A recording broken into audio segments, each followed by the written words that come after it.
Hey guys, I'm Faith and welcome back to my channel. As you saw by the title of this video, today we're talking all about the perfect base when it comes to the face and makeup. Right now I have my perfect base on and it's time for me to go ahead and do my blush, contour, like all the goodies that come on top. But without a solid foundation, without a solid base, you're never going to be able to achieve the look that you want to, because honestly, like, it's the layers that you start out with that really set the stage for how your final look is going to turn out. So this is my perfect base, and if you want to see how I achieved this, if you want to know all of my tips, all of my tricks to achieving the perfect like Instagram worthy face, then keep on watching. Welcome to my face. This is what I look like without a touch of makeup on. And I always say, like, skincare first, makeup second, because honestly, like, if you have a good skincare regimen, if your skin is improved or if it's able to get improved in any capacity, then that means that applying makeup is just going to be that much easier and it's going to look that much better on the skin. I mean, makeup is a wonderful tool. I love it for self-esteem, for confidence boost, but at the end of the day, if you have really good skin underneath your makeup, that's going to just help enhance everything else. So for my skincare of the day, I have my Beauty Water by Sun & Park. I then went in with my C Firma from Drunk Elephant, followed up with Be Hydra from Drunk Elephant, and then I actually went in with my newfound obsession and Beat the Sun. This is from Crave Beauty, and this is their SPF. Absolutely obsessed with this. I'm in the testing phase now, but like, it's one of my favorite SPFs that I've ever used. And honestly, like, this preps the skin so nicely for makeup. Once we have our skin adequately prepped and ready for makeup, I always go in with a primer. I used to always skip this step. I thought it was really dumb. I was like, what's the point? It really doesn't do much for me, until I found the right one for my skin type. So finding the right primer for your skin type is going to make a world of difference in terms of the longevity of your base, which of course has everything on top of it, and it's also going to help perfect and smooth the skin if you need that. My favorite primer at the moment is the Innisfree No Sebum Blur Primer. It's literally the exact same as the Benefit Professional, but about a third of the price. I absolutely love the consistency of this and what it does for my skin. It really does blur out all my imperfections. So I'm just going to put this on the T-zone of my face. I do not want a lot of primer, you guys, and the reason for that is because less is most certainly more when it comes to your base. We want to cover everything adequately, but with the least amount of layers and coverage. I say that because if you use too much product, or if you cake it on in the very beginning specifically, it's just going to go downhill from there. I primarily need this primer in my T-zone. That's where normally my products will break up during the day. So by doing this, it's going to extend the longevity of my foundation itself and hopefully make it wear better over time. Okay, so now that that's done, here's where the fun part begins.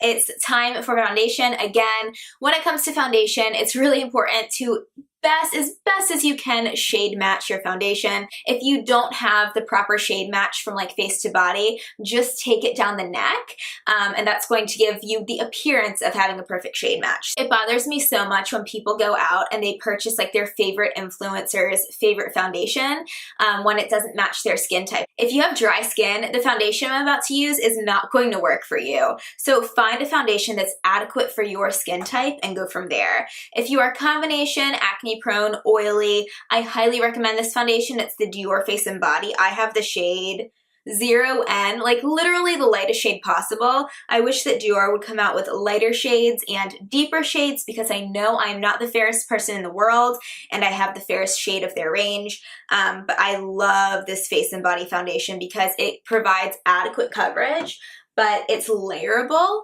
and you can really control the pigmentation that you get from this. So I just put some on the back of my hand, and what I like to do is I will take a clean finger and I will just start dotting this all over my face, like so. When it comes to foundation, again, less is more. I really highly recommend using less foundation than you think you're going to need. A lot of the time foundation spreads really easily and sometimes you're just left with overdoing it, but I'll give you guys a trick in a second for, you know, what you do if that happens. It's really helpful. So once I've used my finger, I'm going to just use a brush. You're going to want to use a highly dense compact brush like this. Nothing fluffy. If you have a fluffy brush, it's not going to distribute product evenly. And I'm just going to start buffing this into the skin. We are left with a very even layer on my skin. I'm actually going to take a little bit more and just put it on my cheeks where a little bit of redness is poking through, give myself a little bit of a second layer, and work from there. Again, don't forget to take this on the ears and bring it down the neck. We want to be the same color.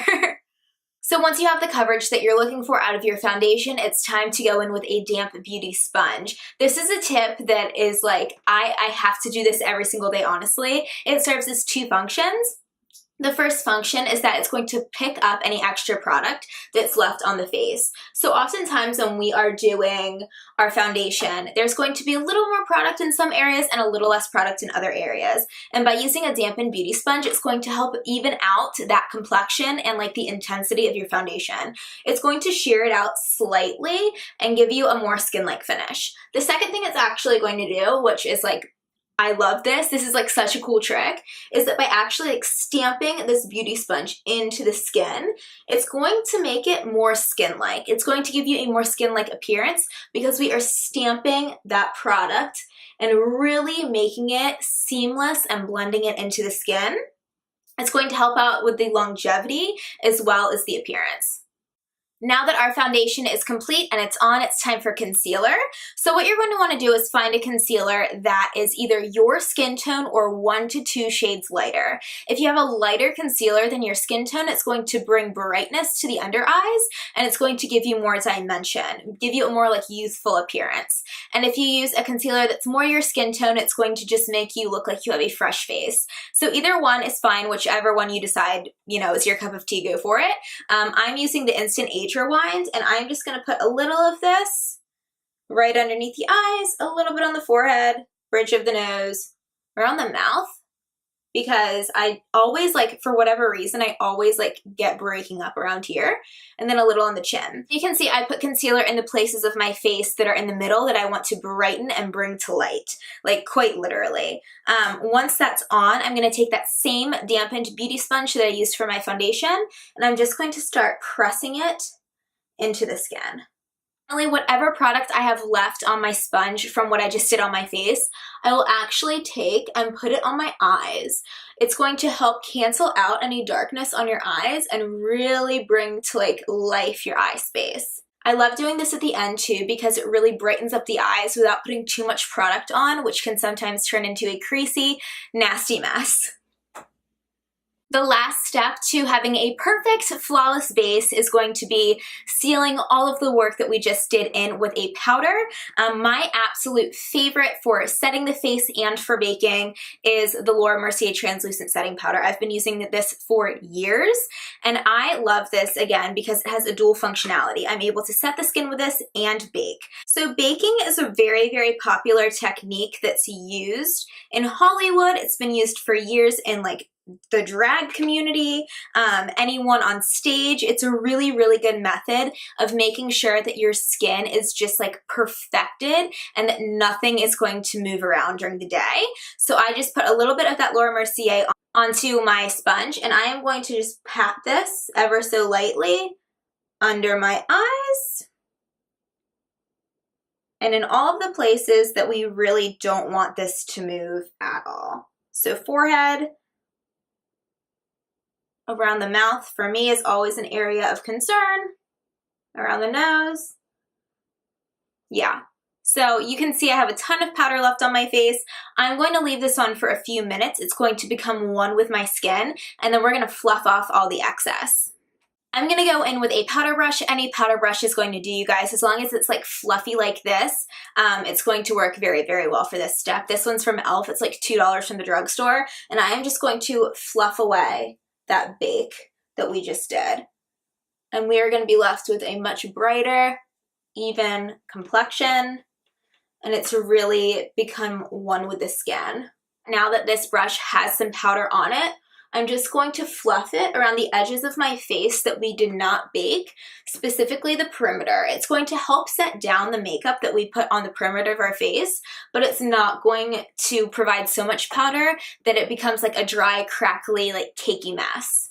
Now's the time where your base is completely done. You have the freedom to do whatever you want with your face. If you want to contour, add blush, add highlight, that's your jam, you go. Just make sure when you're done with all of your products to set the makeup down with a setting spray. The setting spray is really going to allow for your makeup and everything that we just did to sink into the skin and just take any like excess powderiness off of the face and just give you like a skin-like complexion. So again, just remember to do that step at the very end and you are smooth sailing. But that's it, you guys. That is how you achieve a perfect, flawless base that's going to last you all day long. I hope you appreciated this, you guys. I hope you enjoyed it. I know for me, when I first got into makeup, it took me forever to figure out how on earth to like do this. Like, how do I create a proper looking base? Because truly, like, if you don't have a good base, the rest of your makeup isn't going to look as good as it possibly can. So I hope you enjoyed this. I hope you liked this, you guys. I have a lot of content coming up for you very, very shortly. I'm going to try and do like a 2 video per week kind of situation this year. So make sure you subscribe, hit that bell so you get notified when I do upload. And don't forget to hit that like button and like this video if you did enjoy it, you guys. And that's it. I will see you in my next video. Have a great day or night wherever you are in the world, and I'll talk to you later. Bye.